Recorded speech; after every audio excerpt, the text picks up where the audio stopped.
Sa mga basketball fans, sino ba naman ang hindi nakakakilala sa tinaguriang living legend ng Philippine basketball na si Robert Sonny Jaworski? Kagabi, binigyang parangal ng PBA si Jawo, kasabay ng pagre-retiro ng kanyang sikat na jersey number 7. Balitang hatid ni Ivan Mayrina. Mistulang nanumbalik sa dekada 80 ang eksena sa The Big Dome kahapon. Muli kasing umalingaw-ngaw ang pangalan ng isa sa mga pinakatinitingalang manlalaro ng PBA, si Robert Sonny Jaworski. Sa isang seremonya, formal lang iniretiro ni Jaworski ang kanyang number 7 jersey sa kuponang Barangay Ginebra. Dumalo hindi lamang ang mga tagahanga kundi pati ang mga veteranong basketbolista at kasabayan ni Jawo. Binigyan pugay nila ang tinaguriang The Living Legend. Ginawaran ng parangal ng PBA si Jawo para sa kanyang natatanging kontribusyon sa larangan ng palakasan. Ayon sa veteranong basketball coach sa si Dante Silverio, noon pa man daw kinakitaan na niya ng malaking potential si Jawo. He has the potential of being a Sonny Jaworski, a legend, no? And he was developing into such when I first met Jaworski. Nagkita rin sa seremonya mga dati at kasalukuyang manlalaro ng Barangay Ginebra.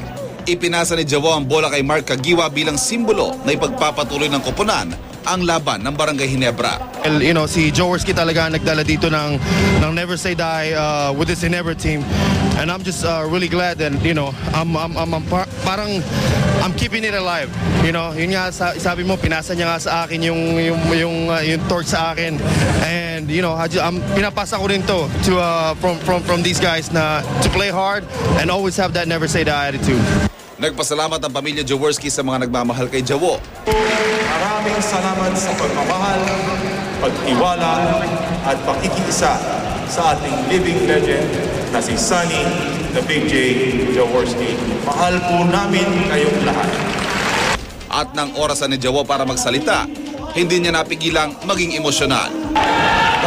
Bago po ako magsimula,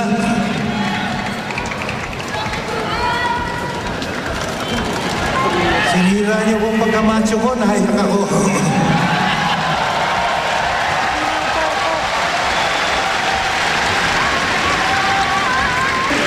I may be returning my jersey, but my passion for the sport and for my love for the people shall remain forever foremost in my heart and my soul.